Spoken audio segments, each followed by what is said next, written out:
ನಮಸ್ಕಾರ. ನೀವು ಕೇಳ್ತಾ ಇದ್ದೀರಾ ನಿಮ್ಮ ಬೆಳಗಾವಿಯ ಮೊಟ್ಟ ಮೊದಲ ಸಮುದಾಯ ಬಾನುಲಿ ಕೇಂದ್ರ. ಇದು KLE ಧ್ವನಿ 90.4 FM. ಮಹಿಳೆಯ ಕನಸು, ಅವಳ ಸಾಧನೆ, ಅವಳ ಸಂತೋಷ, ಅವಳಿಗೆಂದೇ ಇರುವಂತಹ ವೇದಿಕೆ ಇದು ಮಹಿಳಾ ವೇದಿಕೆ ಕಾರ್ಯಕ್ರಮಕ್ಕೆ ಎಂದಿನಂತೆ ಪ್ರೀತಿಯ ಸ್ವಾಗತ ಕೋರ್ತಾ ಇದ್ದೀನಿ. ನಾನು ಅನುಪಮಾ. ಇಂದಿನ ಸಂಚಿಕೆಯಲ್ಲೂ ಕೂಡ ನಮ್ಮೊಂದಿಗಿದ್ದಾರೆ ಪ್ರಕೃತಿ ಪ್ರಿಯರು, ಉದ್ಯಮಶೀಲ ಮಹಿಳೆ ಹಾಗೂ ಮಿಡೋರಿ ದ ಗಾರ್ಡನ್ ಸ್ಟುಡಿಯೋದ ಸಂಸ್ಥಾಪಕರಾದಂತಹ ಶ್ರೀಮತಿ ಬೀನಾ ಸಂಬರಗಿಮಠ ಅವರು. ಮೇಡಮ್, ಮತ್ತೊಮ್ಮೆ ಕಾರ್ಯಕ್ರಮಕ್ಕೆ ಆತ್ಮೀಯ ಸ್ವಾಗತ. ನಮಸ್ಕಾರ ಮೇಡಮ್. ಇನ್ನು ಗಿಡ ಮರಗಳ ಮೇಲಿನ ತಮ್ಮ ಒಂದು ಪ್ರೀತಿ ಯಾವಾಗ ಆರಂಭವಾಯಿತು? ಮಿಡೋರಿ ದ ಗಾರ್ಡನ್ ಸ್ಟುಡಿಯೋ ಎಂಬ ಒಂದು ಸುಂದರ ಕನಸು ಹುಟ್ಟಿದ ಒಂದು ಕ್ಷಣ ನಮ್ಮೊಂದಿಗೆ ಹಂಚಿಕೊಳ್ಳೋದಾದ್ರೆ. ಇದು ಗಾರ್ಡನಿಂಗ್ ಅನ್ನೋದು ನಾನು ಸ್ಕೂಲ್ ನನಗನ್ಸ್ಮಟ್ಟಿಗೆ 10th ಅಲ್ಲಿದ್ದೆ, ಇಲ್ಲ PUC ಫಸ್ಟ್ ಇಯರ್ ಅಲ್ಲಿದ್ದೆ. ಆವಾಗ್ಲಿಂದನೇ ಇತ್ತು ನನ್ನ ಸ್ಕೂಲ್. ನಾನು ಹೇಳ್ದೆ ಅಲ್ಲ, ನಮ್ಮ ಅಜ್ಜಿ ಹಿಂದ್ಗಡೆ ನಾನು ಹಿತ್ಲಲ್ಲಿ ಓಡಾಡ್ತೆ. ಅವಾಗಿಂದಲೇ ನನಗೆ ಸ್ವಲ್ಪ ಗಿಡಗಳ ಮೇಲೆ ಆಸಕ್ತಿ. ಹಾಗಾಗಿ ನನ್ಗೆ ಯಾವಾಗ್ಲೂ ಮನೆಯಲ್ಲಿ ಹೂ ತಂದು ಅರೇಂಜ್ ಮಾಡುವುದು ಆಗ್ಲಿ, ಏನಾದ್ರೂ ಒಂದು ಮಾಡ್ತಾನೆ ಇರ್ತದೆ. ಸ್ಕೂಲ್ ಮುಗ್ದು 10th ವೆಕೇಶನ್ ಅನ್ಕೊಂತೀನಿ, ನಮ್ಗೆ ರಜೆ ಬಿಟ್ಟಾಗ ನನಗೆ ಗಿಡಗಳ ಮೇಲೆ ಆಸಕ್ತಿ ನೋಡಿ ನಮ್ಮ ತಂದೆಯವರು ನನಗೆ ಇಲ್ಲಿರುವ ಲೋಕಲ್ ನರ್ಸರಿಗೆ ಕರ್ಕೊಂಡು ಹೋಗಿದ್ರು. ತುಂಬ ದೂರ ಇತ್ತು, ಖಾನಾಪುರ ಹತ್ರ ಏನೋ ಅನ್ಕೊಂತೀನಿ, ಅಷ್ಟೊಂದು ನೆನಪಿಲ್ಲ ಇವಾಗ. ಕರ್ಕೊಂಡು ಹೋಗಿ ನನಗೊಂದು 10-12 ಗಿಡಗಳನ್ನು ಸಸಿಗಳನ್ನು ಕೊಡಿಸಿದ್ರು. ಅದರ ಕೆಲವೊಂದು ನಮ್ಮ ಗುಲಾಬಿ ಹೂವಿನ ಸಸಿಗಳು ಕೊಡಿಸಿದ್ರು, ಕೆಲವೊಂದು ಜೆರೇನಿಯಂ ಕೊಡಿಸಿದ್ರು. ಅವನ್ನ ನನ್ನ ಮನೆ ಮುಂದ್ಗಡೆ ಇಟ್ಟು ನಾನೇ ನೋಡ್ಕೊಳ್ತಾ ಇದ್ದೆ. ಅದು ನೋಡ್ತಾ ನೋಡ್ತಾ ನೋಡ್ತಾ ಒಂದು 60 ಸಸಿಗಳಾಗ್ಬಿಟ್ಟು. ಹಾಗೆ ಯಾವಾಗ ಒಂದ್ಸತಿ ಇವಾಗ ಒಂದ್ಸತಿ ನಮ್ಮ ತಂದೆಗೆ ನಾನು ಗಂಟು ಬಿದ್ದು, ಡ್ಯಾಡಿ ನಂಗೆ ಇವತ್ತು ಕರ್ಕೊಂಡು ಹೋಗಿ, ಡ್ಯಾಡಿ ನನ್ಗೆ ಇವತ್ತು ಕರ್ಕೊಂಡು ಹೋಗಿ ಅನ್ಕೊಂಡು ಅವ್ರು ನನ್ನ ಮೇಲೆ ಇರುವ ಆಸಕ್ತಿನೂ ತುಂಬ ಅವರು ಐಡೆಂಟಿಫೈ ಮಾಡಿದ್ರು, ಅದನ್ನ ಗುರುತಿಸಿದ್ರು. ಇವಳಿಗೆ ಇದ್ರ ಮೇಲೆ ಆಸಕ್ತಿ ಇದೆ. ಒಬ್ಳಾದ್ರು ಮಗಳು, ಅವರು ನನ್ನ ಫಾದರ್ ಫಾರ್ಮರು, ರೈತರ ಫ್ಯಾಮಿಲಿಯಿಂದ. ಮಗಳಿಗೆ ಆಸಕ್ತಿ ಇದೆ ಅಂದ್ರೆ ಅವ್ರಿಗೂ ಖುಷಿ. ನನಗೆ ಕರ್ಕೊಂಡು ಹೋಗಿ ನನಗೆ ಗಿಡಗಳು ಕೊಡಿಸಿದಾಗ ಅವ್ನು ಪ್ರತಿದಿನ ನಾನು ಬಂದು ಅವಕ್ಕೆ ಡೈಲಿ ದಿನವಾಗ್ಲೂ ನಾನೇ ನೀರು ಹಾಕ್ತಾ ಇದ್ದೆ. ಅದಕ್ಕೆ 15 ದಿನಕ್ಕೊಂದ್ಸತಿ ಅದ್ರ ಮಣ್ಣು ಲೂಸ್ ಮಾಡಿದೆ. ಆಮೇಲೆ ಅದಕ್ಕೆ ಏನಾದರೂ ಔಷಧಿ ಬೇಕಾ ನರ್ಸರಿಲಿ ಹೋದಾಗೆಲ್ಲ ಕೇಳ್ತಾ ಇದ್ದೆ ಅವ್ರಿಗೆ, ಇದಕ್ಕೆ ಏನು ಹಾಕಬೇಕು, ಏನು ಹಾಕಿದ್ರೆ ದೊಡ್ಡದಾಗತ್ತೆ, ಹಾಗೆ ಹೀಗೆ ಅಂತೆಲ್ಲ. ಹಾಗಾಗಿ ನನ್ನ ಮನೆ ಬಾಗಿಲು ಮುಂದೆ ಒಂದು 50-60 ಪಾಟ್ಸ್ ಇದ್ವು. ಆಲ್ವೇಸ್ ನಾನೇ ಅದನ್ನು ನೋಡ್ಕೊಳ್ತಾ ಇದ್ದೆ. ಆಮೇಲೆ ಹಾಗೆ ಮದುವೆ ಆದಮೇಲೂ ಕೂಡ ನಾನು ಬೆಂಗಳೂರಿಗೆ ಶಿಫ್ಟ್ ಆದಾಗ ಅಲ್ಲಿ ಎಲ್ಲ ಅಪಾರ್ಟ್ಮೆಂಟ್ ಜೀವನ. ಅಲ್ಲಿ ಅಪಾರ್ಟ್ಮೆಂಟ್ ಬಾಲ್ಕನಿಯಲ್ಲೂ ನಾನು ಕೆಲವೊಂದು ಸಸಿಗಳನ್ನು ಇಟ್ಟಿದ್ದೆ. ಅಲ್ಲಿ ಡೈಲಿ ಅದಕ್ಕೆ ಹೋಗಿ ನೀರು ಹಾಕೋದಾಗಲಿ, ಅದ್ರದ್ದು ಏನು ಆರೈಕೆ ನಾನೇ ಮಾಡ್ತಾ ಇದ್ದೆ. ಅಲ್ಲಿಂದ ಚೆನ್ನೈಗೆ ಹೋದ್ವಿ. ಚೆನ್ನೈಯಲ್ಲೂ ಸುಮಾರು ವರ್ಷ ನಾನು ಇಟ್ಟಿದ್ದೆ. ಆಮೇಲೆ ನಾನು ಒಂದು ಅಪಾರ್ಟ್ಮೆಂಟ್ಗೆ ಹೋದಾಗ ಅಲ್ಲಿ ನೇಬರ್ಸ್ ಹತ್ರ ಅವ್ರ ಪೆಟ್ಟಿತ್ತು, ನಾಯಿ. ಹಾಗಾಗಿ ಅದೇನಾದರೂ ಕೆದರ್ತಾ ಇತ್ತು, ಏನೇನೋ ಮಾಡ್ತಾ ಇತ್ತು. ಹಾಗಾಗಿ ನಾನು ತೆಗೆದುಬಿಟ್ಟೆ ಎಲ್ಲ. ನಿಜ ನಂಗೆ ತುಂಬ ಬೇಜಾರು ಕೊಡ್ತಾ ಇತ್ತು, ಮನೇಲಿ ಒಂದು ಸಸಿ ಇಲ್ಲಲ್ಲ ಅಂತ. ಅದು ನನಗೆ ಒಂದು ಥರ ಬೇಜಾರಾಗ್ತಾ ಇತ್ತು.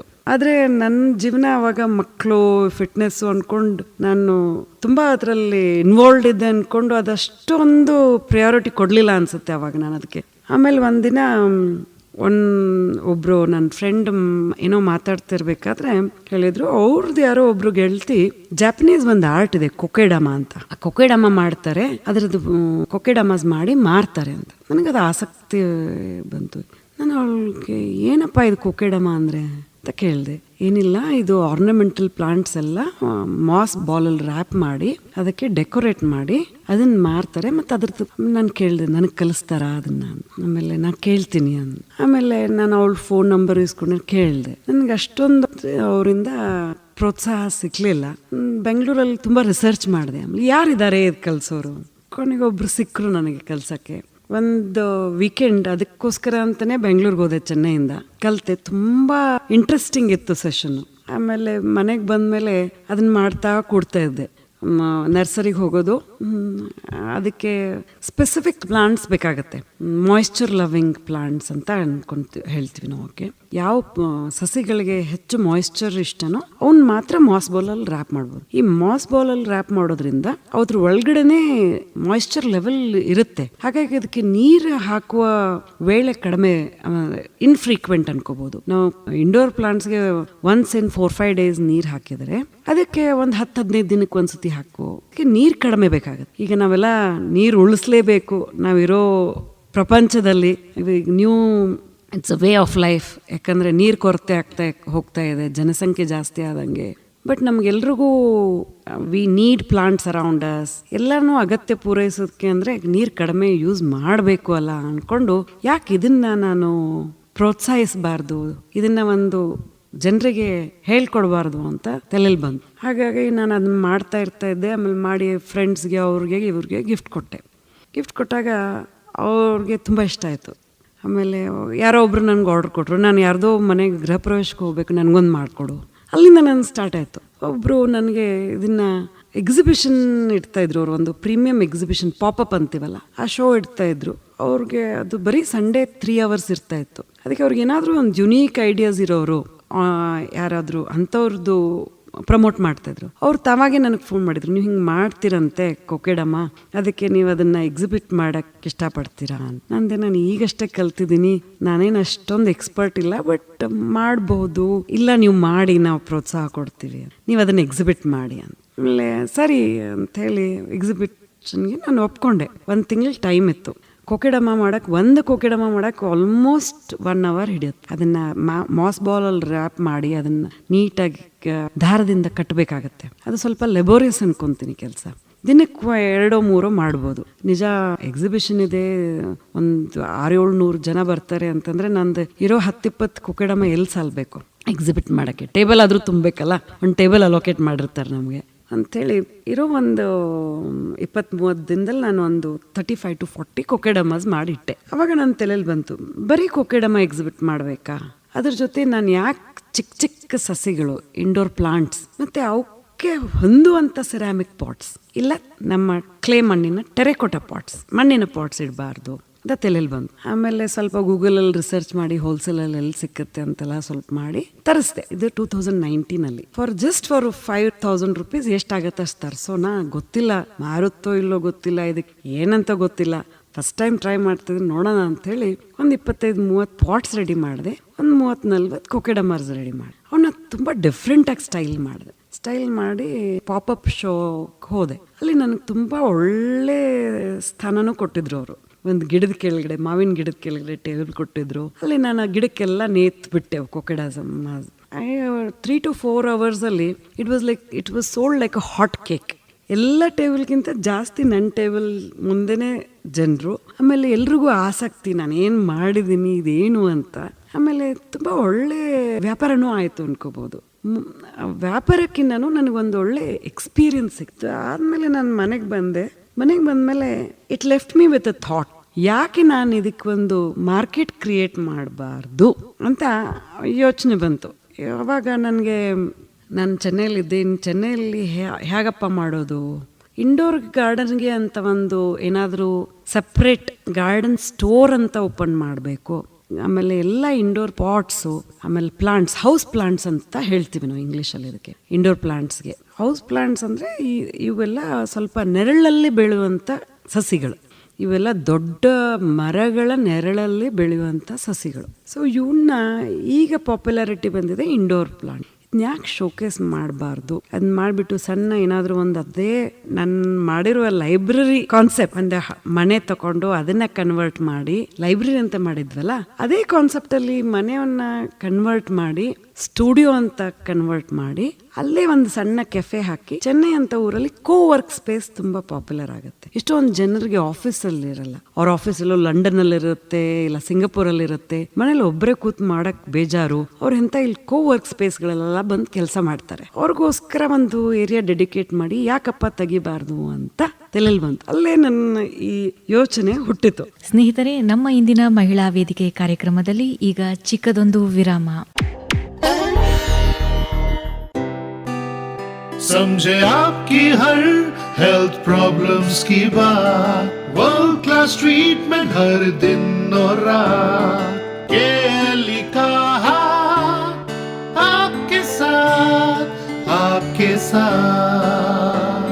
KLE Society's Dr. Prabhakar Kore Super Speciality Hospital. Cure for all health related problems. Experienced doctors and ultra modern facilities के साथ. KLE Society's Dr. Prabhakar Kore Super Speciality Hospital and Medical Research Center, Nehru Nagar, Pelagavi. Call 08312473777.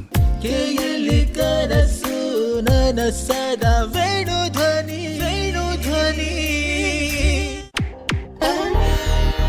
ಮತ್ತೆ ಪ್ರೀತಿಯ ಸ್ವಾಗತ ಕಾರ್ಯಕ್ರಮಕ್ಕೆ. ನೀವು ಕೇಳ್ತಾ ಇದ್ದೀರಾ, ಇದು ಕೆಎಲ್ಇ ವೇಣುಧ್ವನಿ 90.4 FM. ನಮ್ಮ ಇಂದಿನ ಮಹಿಳಾ ವೇದಿಕೆ ಕಾರ್ಯಕ್ರಮದಲ್ಲಿ ನಮ್ಮೊಂದಿಗಿದ್ದಾರೆ ಶ್ರೀಮತಿ ಬೀನಾ ಸಂಬರಿಮಠ್ ಅವರು.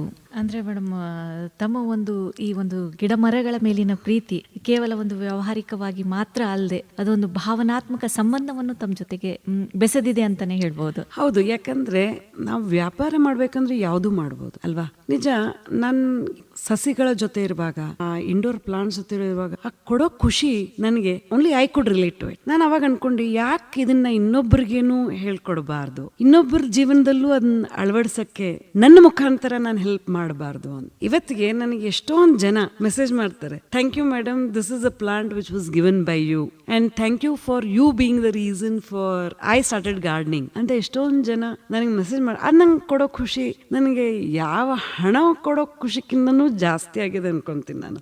ಅಂದ್ರೆ ಗ್ರಾಹಕರಿಂದನೂ ಉತ್ತಮ ಒಂದು ಪ್ರತಿಕ್ರಿಯೆ ಬರ್ತಾ ಇದೆ. ಅದು ಖಂಡಿತ. ಯಾಕಂದ್ರೆ ನಾನು ಇದನ್ನ ಒಂದು ವಸ್ತು ಅಂತ ಮಾರೋಕೆ, ಈಗ ನಿಮಗೆ ಏನು ಬೇಕು, ತಮಗೆ ನಿಮ್ಮ ಲೈಫ್ ಸ್ಟೈಲ್ ನೋಡ್ಬಿಟ್ಟು ನಿಮ್ಗೆ ಯಾವ ಥರ ಸಸಿ ಕೊಟ್ಟರೆ ನಿಮಗೆ ಅದು ನೋಡ್ಕೊಳ್ಳೋಕ್ಕೂ ಈಸಿ ಆಗಿರುತ್ತೆ, ನಿಮ್ಗೆ ಹೆಂಗೆ ಹ್ಯಾಂಡ್ ಹೋಲ್ಡ್ ಮಾಡಬೇಕು ಅನ್ನೋದು ಕೂಡ ನಾನು ಗ್ರಾಹಕರಿಗೆ ಕಲಿಸ್ಕೊಟ್ಟಾಗ ಅವ್ರ ಜೊತೆ ಒಂದು ಸಂಬಂಧ ಬೆಳೀತು. ಇದು ಬರೀ ವಸ್ತು ಮಾರಿ ಅಲ್ಲಿಗೆ ಮುಗಿಯೋಲ್ಲ. ನಾವು ಯಾವಾಗ ಸಂಬಂಧ ಬೆಳೆಸ್ತೀವೋ ಗ್ರಾಹಕರ ಜೊತೆ, ಅವ್ರ ಮೇಲೆ ಅದು ಒಂದು ಅಚ್ಚು ಅನ್ಬೋದು, ಅಚ್ಚು ಬೀಳುತ್ತೆ ಅವ್ರ ಮೇಲೆ. ಅದು ನನಗೆ ತುಂಬಾ ಪ್ರೋತ್ಸಾಹ ಕೊಡ್ತಾ ಹೋಯ್ತು.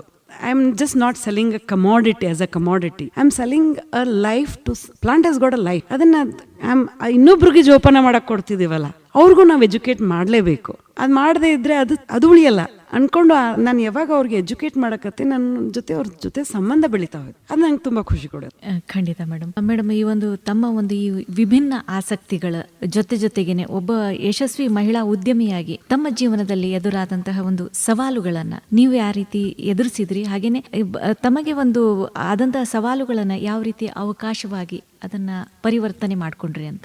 ನಾನು ಅನ್ಕೊಂತೀನಿ, ನಾನು ಅದೃಷ್ಟವಂತಳು. ಯಾಕಂದ್ರೆ ನನಗೆ ಪ್ರೋತ್ಸಾಹ ಕೊಡುವಂತ ಜೀವನ ಸಂಗಾತಿ ವಿನಯ್ ಅವರು, ಮತ್ತೆ ಅದೇ ಥರ ನನ್ನ ಅತ್ತೆ ಮಾವ ಆಗಲಿ, ನಮ್ಮ ತಂದೆ ತಾಯಿಗಳು ಯಾವಾಗಲೂ ಪ್ರೋತ್ಸಾಹ ಕೊಟ್ಟಿದ್ದಾರೆ. ಇದರಲ್ಲಿ ನಾನು ಯಾವುದು ಪ್ರೂವ್ ಮಾಡುವಂತಹ ಇಲ್ಲ ಸಂಘರ್ಷ ಪಡಬೇಕಾಗಿಂತ ಇದನ್ನ ಸಂದರ್ಭ ಬರಲಿಲ್ಲ ಅಂತ ಬಂದಿಲ್ಲ. ಸವಾಲು ಆ ಸಂದರ್ಭ ಬರಲಿಲ್ಲ. ನಿಜ, ಒಂದು ಉದ್ಯಮಕ್ಕೆ ಇಳಿದ ಮೇಲೆ ಕೆಲವಾರು ಸವಾಲುಗಳು ಬಂದೇ ಬರುತ್ತೆ. ಒಂದಂದ್ರೆ ಹಣ. ಈಗ ನಾನು ನನ್ನ ಹಸ್ಬೆಂಡ್ ತಾವು ಕಷ್ಟಪಟ್ಟು ದುಡಿದು ಸಂಪಾದಿಸಿ ಸೇವಿಂಗ್ಸ್ ಅಂತ ಮಾಡಿರುವಂತ ಸ್ವಲ್ಪ ಹಣದನ್ನು ನಾನು ಬದಿಗಿಟ್ಟ ಹಣವನ್ನ ತೆಗೆದುಕೊಂಡು ನಾನು ಉದ್ಯಮ ನಡೆಸಕ್ಕೆ ಪ್ರಯತ್ನ ಪಡ್ತಿದ್ದೀನಿ. ಅವಾಗ ನಾನು ಅದನ್ನ ತುಂಬಾ ಜೋಕಿಯಿಂದ ಮಾಡ್ಬೇಕು. ಇದು ಹಣ ಅನ್ನೋದು ಯಾವಾಗಲೂ ಫ್ರೀ ಬಂದಿಲ್ಲ. ಯಾಕಂದ್ರೆ ಅವ್ರು ಕಷ್ಟಪಟ್ಟು ಅವ್ರು ದುಡಿದು 25 ವರ್ಷ ಅವ್ರು ತಮ್ಮ ಕರಿಯರಲ್ಲಿ ಉಳಿಸಿರುವ ಹಣ, ಅದೇ ಹಣ ನಾವು ಇನ್ನೂ ಉಳಿಸಿ ಬೇರೆ ಏನಾದರೂ ಮಾಡ್ಬೋದು. ಮಕ್ಕಳನ್ನ ಓದಕ್ಕೆ ಬೇರೆ ಕಡೆ ಕಳಿಸ್ಬೋದು, ಇಲ್ಲ ಮನೆ ತಗೊಳ್ಬೋದು, ಏನೋ ಮಾಡ್ಬೋದು ಅಲ್ವಾ. ಆ ಹಣನ ನಾನು ಬದಿಗಿಟ್ಟು ನನ್ನ ಉದ್ಯಮಕ್ಕೆ ಬೆಳೆಸ್ತಿದ್ದೀನಲ್ಲ ಅನ್ನೋ ಒಂದು ನನಗೆ ರೆಸ್ಪಾನ್ಸಿಬಿಲಿಟಿ ಯಾವಾಗಲೂ ಇರ್ತಾ ಇತ್ತು. ಒಂಥರ ಯಾವಾಗಲೂ ಸಂಕೋಚ ಇರ್ತಾ ಇತ್ತು. ಅದನ್ನು ಹೇಗೆ ಸದ್ಬಳಕೆ ಮಾಡಿ ಅದನ್ನ ಒಳ್ಳೆ ಉಪಯೋಗಕ್ಕೆ ಹಾಕಬೇಕು ಅನ್ನೋದು ಯಾವಾಗಲೂ ಇರ್ತಾ ಇತ್ತು. ಆಮೇಲೆ ಅದು ಒಂದೇ ನನ್ನ ತಲೆಯಲ್ಲಿ ಇರ್ತಾ ಇತ್ತು ಹೊರತು ಬೇರೆ ಯಾವುದೇ ಥರ ಡಿಫಿಕಲ್ಟಿ ಅನ್ಬೋದು ಇಲ್ಲ, ಆ ಥರ ಬಂದಿಲ್ಲ. ಮತ್ತು ಇನ್ನೊಂದು ಬಂದಿರೋದು ಟೈಮ್ ಮ್ಯಾನೇಜ್ಮೆಂಟ್. ಒಂದು ಹೆಣ್ಮಗಳಾಗಿ ಉದ್ಯಮಕ್ಕೆ ಇಳಿದಾಗ ನಿಮ್ದು ಎಲ್ಲ ಬೇರೆ ರೆಸ್ಪಾನ್ಸಿಬಿಲಿಟಿ ನಿಲ್ಲಲ್ಲ. ಮನೆ ರೆಸ್ಪಾನ್ಸಿಬಿಲಿಟಿಗಳು ಕಂಟಿನ್ಯೂ ಇರ್ತಾನೆ ಇರ್ತವೆ. ನೀವು ಒಂದು ಹೆಂಡ್ತಿನೂ ಹೌದು, ಒಂದು ತಾಯಿನೂ ಹೌದು, ಒಂದು ಸೊಸೆನೂ ಹೌದು, ಒಂದು ಮಗಳು ಹೌದು. ಇವೆಲ್ಲ ಒಂದು ಕಡೆ ಬ್ಯಾಲೆನ್ಸ್ ಮಾಡ್ತಾ ಇದ್ದಾಗ ಒಂದ್ ಕಡೆ ಸ್ವಲ್ಪ ಸಂತುಲನ ತಪ್ಪುತ್ತೆ. ಅದನ್ನ ನಾವು ಮತ್ತೆ ಸರಿಪಡಿಸ್ಕೊಂಡು ಎಲ್ಲ ಕಡೆನೂ ಹೇಗೆ ಸಮತೋಲ ಮಾಡುವುದು ಅನ್ನೋದು ಕಲಿಯೋದು ಒಂದು ನನಗೆ ಒಳ್ಳೆ ನ್ಯಾಕ್ ಬಂತು ಅನ್ಕೊಂತೀನಿ. ನಾನು ಅದಕ್ಕೊಂದು ನನ್ನ ಗ್ರಿಪ್ ಸಿಕ್ತು. ನನಗೆ ಒಳ್ಳೆ ಪತ್ನಿಯಾಗಿರಲೂ ಬೇಕು, ನೀವು ನಮ್ಮ ಕುಟುಂಬ ಜೀವನ ಹಿಂದೆ ಉಳಿಸಕ್ಕಾಗಲ್ಲ, ನೀವು ಅದೇ ರೀತಿ ಉದ್ಯಮ ಹಿಂದೆ ಉಳಿಸಕ್ಕಾಗಲ್ಲ. ಯಾಕಂದ್ರೆ ನೀವು ಅದರಲ್ಲಿ ಹಣ ಹಾಕಿರೋದಷ್ಟೇ ಅಲ್ಲದೆ ನಾನು 100 ಸಸಿಗಳನ್ನು ಸಾಕ್ತಾ ಇದ್ದೀನಿ. ಇವತ್ತು ಒಂದಿನ ಒಂದು ಸಸಿ ನೋಡ್ಕೊಂಡಿಲ್ಲ ಅಂದ್ರೆ ಸಸಿ ಕೈ ಕೊಡುತ್ತೆ. ಅವಾಗ ಆ ಸಸಿ ಜೀವನ ಹೋಗುತ್ತೆ. ಅದನ್ನು ನೋಡ್ಕೋಬೇಕು, ಈ ಕಡೆ ಫ್ಯಾಮಿಲಿನೂ ನೋಡ್ಕೋಬೇಕು. ಅದು ಬ್ಯಾಲೆನ್ಸಿಂಗ್ ಆಕ್ಟ್ ನಂಗೆ ಕಲಿಸಿತ್ತು ಅನ್ಕೊಂತೀನಿ. ಅದು ಸ್ವಲ್ಪ ಇನಿಷಿಯಲಿ ಕಷ್ಟ ಆಯ್ತು. ಅದನ್ನ ಸಮತೋಲನೆ ಮಾಡುವುದು ಆಗ್ಲಿ, ಯಾವುದು ಫಸ್ಟ್ ಯಾವುದಕ್ಕೆ ಪ್ರಯಾರಿಟಿ ಕೊಡಬೇಕು, second. But at the end of the day ಎಲ್ಲದಕ್ಕೂ ಪ್ರಿಯಾರಿಟಿ ಕೊಡಲೇಬೇಕಾಗತ್ತೆ. ಅದನ್ನು ಕಲಿತೆ ಅನ್ಕೊತೀನಿ ನಾನು. ಖಂಡಿತ ಮೇಡಮ್. ಮೇಡಮ್, ತಾವು ಹೇಳ್ತೀರಾ ನಾನು ಮಿಡೋರಿಯಲ್ಲಿ ರಿಲ್ಯಾಕ್ಸ್ ಆಗುತ್ತೇನೆ, ಹಾಗೇನೆ ಮನೆಯಲ್ಲಿ ಕೆಲಸ ಮಾಡ್ತೀನಿ ಅಂತ ಒಂದು ಮಾತನ್ನ ಹೇಳ್ತೀರಾ. ಅದು ಬಹಳ ವಿಶೇಷವಾಗಿದೆ. ಹಾಗೇನೆ ಇದರ ಹಿಂದಿನ ಭಾವನೆ ಏನು ಅಂತ? ಭಾವನೆ ಅಂದರೆ ಒಂದಂದರೆ, ನೀವು ಯಾವಾಗ ಗಿಡಗಳ ಜೊತೆ ಇರ್ತೀರಾ, ಸಸಿಗಳ ಜೊತೆ ಇರ್ತೀರಾ, ಅವು ಕೊಡೋ ಆನಂದ ನೀವು ಕೆಲಸ ಮಾಡ್ತಿದ್ರು ಕೆಲಸ ಅನಿಸಲ್ಲ. ಖಂಡಿತ ಮೇಡಮ್. ಮನೆಯಲ್ಲಿ ಏನಾಗುತ್ತೆ, ನಿಮಗೆ ಒಂದಾದ್ಮೇಲೆ ಒಂದಾದ ಏನಾದರೂ ಇವತ್ತು ನನ್ನ ಕೆಲಸದವಳು ಬರ್ತಾಳೋ ಇಲ್ವೋ, ಇದು ಆಗತ್ತೋ ಇಲ್ವೋ, ಅದು ಇದು ಅಷ್ಟರಲ್ಲೇ ನೀವು ಇದೆಲ್ಲ ಮನೇಲಿ ಕೆಲಸ ಮುಗಿಸಿ ನೀವು ಸ್ಟುಡಿಯೋಗೆ ಹೋಗಬೇಕು. ಅದು ನಿಮಗೆ ಟಾಸ್ಕ್ ಅನ್ಸುತ್ತೆ. ಇಲ್ಲಿ ಬಂದಮೇಲೆ ನಾನು ಜಗತ್ತೇ ಮರ್ತು ಹೋಗ್ಬಿಡ್ತೀನಿ. ಅದಕ್ಕೆ ನನಗನ್ಸುತ್ತೆ ಇಲ್ಲಿ ನಾನು ರಿಲ್ಯಾಕ್ಸ್ ಆಗ್ತೀನಿ ಅಂತ. ಮೇಡಮ್, ಗಿಡ ಮರಗಳು, ಯೋಗ, ಫಿಟ್ನೆಸ್, ಹಾಗೇನೆ ಪೆಟ್ಸು, ಸೀರೆಗಳು, ಬಳೆಗಳು, ಇಷ್ಟೊಂದು ಬೀನಾವರ ಆಸಕ್ತಿಗಳ ನಡುವೆ ಬೀನಾವರನ್ನ ಹೆಚ್ಚು ಸಂತೋಷ ಪಡಿಸುವಂತಹ ಒಂದು ವಸ್ತು ಆಗಿರ್ಬೋದು ಅಥವಾ ಗಳಿಗೆ ಏನೋ ಒಂದು ಯಾವುದು ಅಂತ? ಒಂದಂದ್ರೆ ನನ್ನ ಕುಟುಂಬದ ಜೊತೆ ಟೈಮ್ ತೆಗಿಯೋದು. ನಾವೆಲ್ಲರೂ ಸೇರಿ ಹೊರಗೆ ನಾವು ತುಂಬ ಟ್ರಾವೆಲ್ ಮಾಡ್ತಾ ಇದ್ವಿ, ರೋಡ್ ಟ್ರಿಪ್ಸ್ ಕಾರಲ್ಲಿ ಎಲ್ಲ ಫ್ಯಾಮಿಲಿ 4 ಜನ ಮಕ್ಕಳು ನಾವು. ಅದು ನನಗೆ ತುಂಬ ಖುಷಿ ಕೊಡುತ್ತೆ. ಯಾಕಂದರೆ ನಾನು ಪ್ರತಿಯೊಂದರಿಂದ ಸ್ವಿಚ್ ಆಫ್ ಆಗ್ತೀನಿ. ಅವಾಗ ನನ್ನ ಗಿಡಗಳ ಮೇಲೆ ಪ್ರೀತಿ ಇದನ್ನು ಇದ್ದೇ ಇರುತ್ತೆ, ನನ್ನ ಲಕ್ಷ್ಯ ಅಲ್ಲಿದ್ದೇ ಇರುತ್ತೆ, ಒಂದು ಜೀವ ಅಲ್ಲಿದ್ದೇ ಇರುತ್ತೆ. ಆದರೆ ಬಾಕಿ ಎಲ್ಲ ಸಂಸಾರದ ಬಾಕಿ ಎಲ್ಲ ಮರೆತುಬಿಟ್ಟು ನನ್ನ ಫ್ಯಾಮಿಲಿ ಜೊತೆ ಟ್ರಿಪ್ ಹೋಗೋದು ತುಂಬ ಖುಷಿ ಕೊಡುತ್ತೆ. ಅದು ಒಂದು. ಎರಡನೇದು, ನನ್ನ ಪೆಟ್ಸ್ ಜೊತೆ ಇದ್ದಾಗ ನಾನು ಎಲ್ಲ ಮರಿತೀನಿ ಅನ್ಕೊತೀನಿ.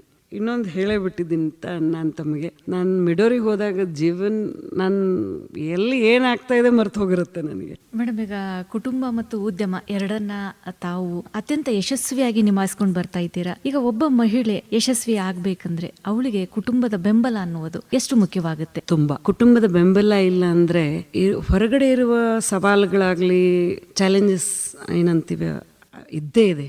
ಅದರಲ್ಲೂ ನಮ್ಮ ಕುಟುಂಬದ ಬೆಂಬಲ ಇಲ್ಲ ಅಂದರೆ ನಾವು ಹತಾಶರಾಗ್ಬಿಡ್ತೀವಿ. ನಮ್ಗೆ ಅದೇ ಕುಟುಂಬದ ಬೆಂಬಲ ಇದ್ದರೆ ನಾವು ಏನು ಬೇಕಾದರೂ ಸಾಧಿಸ್ಬೋದು ನಾನು ಅನ್ಕೊತೀನಿ. ಯಾಕಂದರೆ ನಾನು ಅದು ಹೇಳಿದೆ ಅಲ್ಲ ಆಗಲೇ, ನಾನು ಅದರಲ್ಲಿ ತುಂಬ ಅದೃಷ್ಟವಂತಳು ಅಂತ. ಅದೇನೋ ಪುಣ್ಯ ಮಾಡಿರ್ಬೇಕು ನಾನು, ಅದಕ್ಕೆ ನನಗೆ ಅಂಥ ಕುಟುಂಬ ಸಿಕ್ಕಿದೆ. ನನ್ನ ಕುಟುಂಬದವರಾಯಿತು, ನನ್ನ ಸ್ನೇಹಿತರಾಯಿತು, ಎಲ್ಲರೂ ನನ್ನನ್ನು ಅರ್ಥ ಮಾಡಿಕೊಂಡು ನನಗೆ ಯಾವಾಗಲೂ ಅದಕ್ಕೆ ಬೆಂಬಲ ಕೊಟ್ಟಿದ್ದಾರೆ. ಅದು ಒಂದು ಬ್ಲೆಸ್ಸಿಂಗ್ ಅಂತೀನಿ ನಾನು. ಅದಿದ್ರೇ ಯಾರು ಮುಂದೆ ಅವ್ರಿಗೆ 100 ಬಿಟ್ಟು 200% ಸಾಧ್ಯ ಅನ್ಕೊತೀನಿ. ಅದಿಲ್ಲ ಅಂದರೆ ತುಂಬ ಕಷ್ಟ. ಮೇಡಮ್, ಇನ್ನು ಇಂದಿನ ಯುವತಿಯರಿಗಾಗಿರ್ಬೋದು ಅಥವಾ ಮಹಿಳೆಯರಿಗೆ ಉದ್ಯಮದಾರರಾಗಬೇಕು ಅನ್ನೋರಿಗೆ ತಾವು ಒಂದು ನೀಡ ಬಯಸುವ ಸಂದೇಶ ಅಂದರೆ ಯಾವುದು? ನಿಮ್ಮ ಕನಸನ್ನು ಚೇಸ್ ಮಾಡಿ. ಯಾಕಂದರೆ ಎಷ್ಟೋ ಒಂದು ಸತಿ ಇದು ನಮ್ಮ ಮನಸ್ಸಲ್ಲೇ ಉಳಿದೋಗುತ್ತೆ, ನಾವು ಯಾರಿಗೂ ಹೇಳಲ್ಲ. ಯಾಕಂದರೆ ಅವ್ರೇನು ಅಂದ್ಕೊತಾರೆ, ಇವ್ರೇನು ಅಂದ್ಕೊತಾರೆ, ಮಾಡೋಕ್ಕಾಗತ್ತೋ ಇಲ್ವೋ, ನಮ್ಮಲ್ಲಿ ಪ್ರಶ್ನೆಗಳೇ ಜಾಸ್ತಿ ಇರ್ತವೆ. ಅದನ್ನ ಇಂಪ್ಲಿಮೆಂಟ್ ಮಾಡಿದಾಗಲೇ ಎಲ್ಲ ತಂತಾನೇ ಅದು ಪ್ರಶ್ನೆಗಳಿಗೆ ಉತ್ತರ ಬಿಡಿಸ್ತಾ ಹೋಗುತ್ತೆ. ಅದಕ್ಕೆ ನಾವು ಅದನ್ನ ಟ್ರೈ ಮಾಡಲೇಬೇಕು. ಅಟ್ ದ ಮೋಸ್ಟ್ ಏನಾಗ್ಬೋದು, ನಾವು ಅದರಲ್ಲಿ ಫೇಲ್ ಆಗ್ಬೋದು. ಫೇಲ್ ಆದರೆ ಇಟ್ಸ್ ನಾಟ್ ಡ್ಯಾಮೇಜಿಂಗ್ ಎನಿ. ನಾವು ಲಾಸನ್ನು ಯಾವಾಗಲೂ ಸ್ಟಾಪ್ ಮಾಡ್ಬೋದು, ನಮ್ಗೆ ಅದರಲ್ಲಿ ಮುಂದುವರಿಯೋಕ್ಕಾಗಲ್ಲ ಅಂತ ಅನಿಸಿದ್ರೆ. ಬಟ್ ಟ್ರೈ ಮಾಡಲೇ ಇಲ್ಲ ಅಂದರೆ ಅದಲ್ಲೇ ಉಳಿದು ಹೋಗುತ್ತೆ. ಅದು ನಮ್ಮ ಮನಸ್ಸಲ್ಲೇ ಉಳಿದು ಹೋಗುತ್ತೆ. ಇಲ್ಲ ನಾವು ಬುಕ್ಕಲ್ಲಿ ಬರೆದಿದ್ರೆ, ಡೈರಿಯಲ್ಲಿ ಬರೆದಿದ್ರೆ ಡೈರಿಯಲ್ಲೇ ಉಳಿದು ಹೋಗುತ್ತೆ. ಅಟ್ಲೀಸ್ಟ್ ಮಾಡಿದರೆ ಇನ್ನೂ ಒಂದು 20 ವರ್ಷ ಆದಮೇಲೆ ನಾವು ನಗ್ಬೋದು ಅದರಿಂದ. ಅರೆ ನಾನು ಅದು ಮಾಡಿದ್ದೆ, ಅದು ಆಗಲಿಲ್ಲ, ಇಲ್ಲ ನಾನು ಮಾಡಿದೆ ಅಂತ ಒಳ್ಳೇದಾಯಿತು ಅಂತ ನಮ್ಗೆ ಅನಿಸುತ್ತೆ. ಮಾಡಲೇ ಇಲ್ಲ ಅಂದರೆ ಅದು ಅಲ್ಲೇ ಉಳಿದು ಹೋಗುತ್ತೆ. ಅದಕ್ಕೆ ನಾನು ಎಲ್ರಿಗೂ ಅದನ್ನೇ ಹೇಳೋದು, ನಿಮ್ಮ ಮನಸ್ಸಲ್ಲಿರೋ ಕನಸುಗಳನ್ನು ಮಾಡಿ, ಒಂದು ಸಣ್ಣ ಪ್ರಮಾಣದಲ್ಲಾದರೂ ಮಾಡಿ. Only when we start we know where we are heading ಅಲ್ವಾ? ಮಾಡಲೇ ಇಲ್ಲ ಅಂದರೆ ಹೆಂಗೆ ಗೊತ್ತಾಗೋದು ನಮಗೆ? ನಿಜ ಮೇಡಮ್. ಮೇಡಮ್, ಮುಂದಿನ ದಿನಗಳಲ್ಲಿ ತಮ್ಮ ಕನಸುಗಳು ಹಾಗೆಯೇ ಯೋಜನೆಗಳು ಏನು ಅಂತ? ಇದನ್ನು ನಾನು ಯಾವಾಗಲೂ ಉದ್ಯಮ ಅಂತ ಸ್ಟಾರ್ಟ್ ಮಾಡಲಿಲ್ಲ. ನಾನು ಸ್ಟಾರ್ಟ್ ಮಾಡಿದಾಗ ಪ್ಯಾಷನ್ ಅಂತಲೇ ಸ್ಟಾರ್ಟ್ ಮಾಡಿದೆ. ಅದು ಇನ್ನು ಈ ಸೆಪ್ಟೆಂಬರಲ್ಲಿ 5 ವರ್ಷ ಆಗುತ್ತೆ. ಈ ಸೆಪ್ಟೆಂಬರ್ಗೆ 5 ವರ್ಷಲ್ಲೇ ನಾನು ಬೆಳೆದಿರೋದು ಒಂದು ನಮಗೆ ಖುಷಿ ಕೊಡುವಂಥ ವಿಷಯ. ಅದಕ್ಕೆ ನಾನು ಅನ್ಕೊತೀನಿ, ಮಿಡೋರಿ ಮನೆಗೂ ತಲುಪಬೇಕು, ದೇಶಾದ್ಯಂತ ಒಂದು ದೇಶದ ಬ್ರ್ಯಾಂಡ್ ಆಗಬೇಕು ಅನ್ಕೊತೀನಿ. ಅದಕ್ಕೆ ನಾವು ವೆಬ್ಸೈಟ್ ಸ್ಟಾರ್ಟ್ ಮಾಡಿದ್ದೀವಿ. ಆಮೇಲೆ ನನ್ನೊಟ್ಟಿಗೆ ಆದಷ್ಟು ಜನರಿಗೆ ಈ ಗಾರ್ಡನಿಂಗ್ ಅನ್ನುವ ಹಾಬಿಯನ್ನು ಕಲಿಸ್ಬೇಕು ಅನ್ನೋ ಆಸಕ್ತಿ ಇದೆ. ಯಾಕಂದರೆ ಇದು ಬರೀ ಒಂದು ಹಾಬಿ ಅಲ್ಲ, ಇದು ಥೆರಪಿಟಿಕ್ ಕೂಡ. ನನಗೆ ಗೊತ್ತಿಲ್ಲ ಎಷ್ಟು ಜನ ನೋಡಿರ್ತಾರೋ, ನೆಟ್ಫ್ಲಿಕ್ಸಲ್ಲಿ ಒಂದು ಬ್ಲೂ ಝೋನ್ ಅಂತ ಒಂದು ಡಾಕ್ಯುಮೆಂಟ್ರಿ ಇದೆ. ಅದ್ರಲ್ಲಿ ಹೇಳ್ತಾರೆ ಹಾಗೆ ಒಬ್ಬರು ಆಯುಷ್ಯನ ಹೆಚ್ಚು ಮಾಡ್ಬೋದು ಅಂತ. ಕೆಲವೊಂದು ಜಗತ್ತಲ್ಲಿ ಕೆಲವೊಂದು ಊರುಗಳಲ್ಲಾಗಲಿ ಕೆಲವೊಂದು ದೇಶಗಳಲ್ಲಿ ಕೆಲವೊಂದು ಭಾಗದಲ್ಲಿ ಜನರು 100 ವಯಸ್ಸಿಗಿಂತ ಹೆಚ್ಚು ಇರ್ತಾರೆ. ಬರೀ ಇರುವುದಷ್ಟೇ ಅಲ್ಲ, ತಾವು ಆರೋಗ್ಯವಂತರಾಗಿರ್ತಾರೆ. ಯಾಕೆ? ಅದನ್ನ ಸ್ಟಡಿ ಮಾಡಿದಾಗ ಗೊತ್ತಾಯ್ತು, gardening is one of the reason ಅಂತ. ಗಾರ್ಡನಿಂಗ್ ಇಂದ ನಾವು ಎಷ್ಟೋ ಒಂದು ಲೈಫ್ ಸ್ಟೈಲ್ ಡಿಸೀಸನ್ನ ಕಡಿಮೆ ಮಾಡ್ಬೋದು. ಈ ಅಲ್ಝೈಮರ್ಸ್ ಆಗಿರಲಿ, ಪಾರ್ಕಿನ್ಸನ್ಸ್ ಆಗಿರಲಿ, ನಮ್ಮ ಇದು ಒಂದು ನರ್ವಸ್ ಸಿಸ್ಟಮ್ ಅನ್ನ ಕಾಮ್ ಮಾಡಿ, ಅದಕ್ಕೋಸ್ಕರ ಆದಷ್ಟು ಜನರಿಗೆ ಇದನ್ನ ತಲುಪಿಸ್ಬೇಕನ್ನೋ ಒಂದು ನನ್ನ ಇಚ್ಛೆ ಇದೆ. ಅಷ್ಟಲ್ಲದೆ ಇನ್ನು ಬರುವ ದಿನಗಳಲ್ಲಿ ನಾನು ಮುಪ್ಪಿನ ವಯಸ್ಸಿಗೆ ಕಾಲಿಡ್ತಾ ಈ ನಮ್ಮ ಸೀನಿಯರ್ ಸಿಟಿಸನ್ಗೆ, ವಯಸ್ಕರಿಗೆ ಒಂದು ಗಾರ್ಡನಿಂಗ್ ಅನ್ನೋ ಒಂದು ಆಕ್ಟಿವಿಟಿ ಅಂತ ಮಾಡಿ, ಒಂದು ಆಕ್ಟಿವಿಟಿ ಸೆಂಟರ್ ಅವ್ರಿಗೋಸ್ಕರ ಸ್ಟಾರ್ಟ್ ಮಾಡಿ, ಇದನ್ನ ಅವ್ರಿಗೆ ಫ್ರೀ ಆಫ್ ಕಾಸ್ಟ್ ಅಲ್ಲಿ ಫೆಸಿಲಿಟಿ ಮಾಡಿ, ಅವರನ್ನ ಮನೆಯಿಂದ ಕರೆದು ತಂದು ಅಲ್ಲಿ ಅವ್ರಿಗೆ ಗಾರ್ಡನಿಂಗ್, ಎಲ್ಲ senior citizen friendly garden create ಮಾಡಿ, ಅಲ್ಲಿ ಅವರು ಟೈಮ್ ಸ್ಪೆಂಡ್ ಮಾಡಿ, ತಮ್ಮ ವಯಸ್ಕರವ್ರ ಜೊತೆ ಟೈಮ್ ಸ್ಪೆಂಡ್ ಮಾಡಿ, ಅವ್ರಿಗೆ ಕೊಡೋ ಸಂತೋಷ ಒಂದು ನನ್ನ ಕನಸಾಗಿದೆ. ಈ ಮಾಡಬೇಕು ಅನ್ನೋದು ನನ್ನ ಕನಸಿದೆ. ಅದು ಯಾವಾಗ ಆಗತ್ತೆ ಗೊತ್ತಿಲ್ಲ, ಬಟ್ ಅದ್ರ ಕಡೆ ಸ್ವಲ್ಪ ಕೆಲಸ ನಡೆಸಿದ್ದೀನಿ. ಅದು ಯಾವಾಗ ಫುಲ್ಫಿಲ್ ಆಗುತ್ತೆ ಗೊತ್ತಿಲ್ಲ. ಅದಕ್ಕೆಲ್ಲ ದೇವ್ರ ಕೃಪೆನೂ ಇರಬೇಕು, ಇದೇ ಅನ್ಕೊಂತೀನಿ. I am waiting for that. ಖಂಡಿತ ಮೇಡಮ್, ತಮ್ಮ ಈ ಒಂದು ಮಹೋನ್ನತ ಉದ್ದೇಶದ ಒಂದು ಕನಸಿಗೆ ನಮ್ಮ KLE ವೇಣುಧ್ವನಿಯ ಹಾರೈಕೆ ಸದಾಕಾಲ ತಮ್ಮೊಂದಿಗೆ ಇರುತ್ತೆ ಮೇಡಮ್. ಇನ್ನು ಕೊನೆಯದಾಗಿ ಪ್ರಕೃತಿ ಹಾಗೇನೆ ಗಿಡ ಮರಗಳ ಮಹತ್ವದ ಕುರಿತು ಒಂದು ಸುಂದರವಾದ ಒಂದು ಸಂದೇಶ ನೀಡಬೇಕು ಅನ್ನೋದಾದ್ರೆ ನಮ್ಮ KLE ವೇಣುಧ್ವನಿಯ ಮೂಲಕ ನಮ್ಮ ಕೇಳುಗರಿಗೆ ಯಾವ ಒಂದು ಸಂದೇಶವನ್ನ ಹೇಳಲಿಕ್ಕೆ ಇಷ್ಟಪಡ್ತೀರಾ? ಎಲ್ಲರಿಗೂ ನಂದು ಒಂದೇ ಒಂದು ಕೋರಿಕೆ, ಸಣ್ಣದಾಗ್ಲಿ ದೊಡ್ಡದಾಗ್ಲಿ ಒಂದು ಸಸಿನ ಬೆಳೆಸಿ ಗಾರ್ಡನಿಂಗ್ ಮಾಡಿ ಒಂದು ಜೀವನನ್ನ ನರ್ಚರ್ ಮಾಡೋದು ಕೊಡುವಷ್ಟು ಖುಷಿ ಮತ್ತೆ ಯಾವುದೂ ಇಲ್ಲ. We are nurturers. ಅದು ಇನ್ಬಿಲ್ಟ್ ಇದೆ ನಮ್ಮಲ್ಲಿ. ಅದನ್ನು ಹೊರಗೆ ತನ್ನಿ. ನಾವು ಗಿಡಗಳನ್ನು ನೋಡ್ಕೊಳ್ಳೋದ್ರಿಂದ ಕೊಡೋ ಖುಷಿ ಏನಾಗುತ್ತಂತ ತಾವೇ ನನಗೆ ಆಮೇಲೆ ಹೇಳ್ತೀರಾ. ಅದಕ್ಕೆ ನಾ ಕೊರೋದು ಒಂದೇ, ಅದು also it teaches us to pass in life. ಯಾಕಂದರೆ ಈಗ ನಡೆಯುವ ಜೀವನದಲ್ಲಿ ಎಲ್ರಿಗೂ ಸಂಘರ್ಷ ಇದೆ, ಎಲ್ಲರಿಗೂ ಮುಂದೆ ಹೋಗ್ಬೇಕನ್ನೋ ಒಂದು ಯೋಚನೆ ಇರುತ್ತೆ. ಡೇಸ್ ಫಿಲ್ಡ್ ವಿತ್ ಸ್ಟ್ರಗಲ್ಸ್ ಅಲ್ವಾ? ನಾವು ಯಾವಾಗಲೂ ಅದನ್ನು ಮಾಡಬೇಕು ಇದನ್ನು ಮಾಡಬೇಕು ಅಂತ ಅದರಲ್ಲೇ ಯೋಚನೆಯಲ್ಲಿ ಇರ್ತೀವಿ. ಬಟ್ ಒಂದು ಸಸಿನ ಆರೈಕೆ ಮಾಡುವಾಗ ಒಂದು ಫ್ಯೂ ಮಿನಿಟ್ಸ್ ನಾವು ಪಾಸ್ ಮಾಡ್ತೀವಿ, ಅದು ನಮ್ಗೆ ಖುಷಿ ಕೊಡುತ್ತೆ.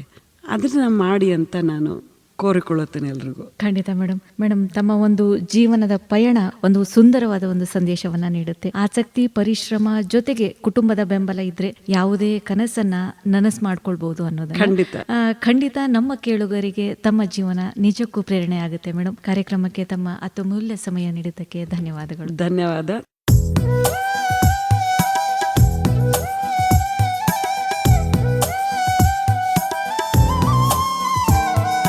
ಸ್ನೇಹಿತರೆ, ಇದಾಗಿತ್ತು ನಮ್ಮ ಇಂದಿನ ಮಹಿಳಾ ವೇದಿಕೆ ಕಾರ್ಯಕ್ರಮದಲ್ಲಿ ನಮ್ಮೊಂದಿಗಿದ್ದಂತಹ ಅತಿಥಿಗಳು ಶ್ರೀಮತಿ ಬೀನಾ ಸಂಬರಿಗಿಮಠ್. ಮತ್ತೊಬ್ಬ ಅತಿಥಿಯೊಂದಿಗೆ ಮತ್ತೆ ಭೇಟಿ. ಹೀಗೆ ಕೇಳ್ತಾ ಇರಿ ಪ್ರೀತಿಯಿಂದ. ಇದು KLE ವೇಣುಧ್ವನಿ 90.4 FM. ನಮಸ್ಕಾರ.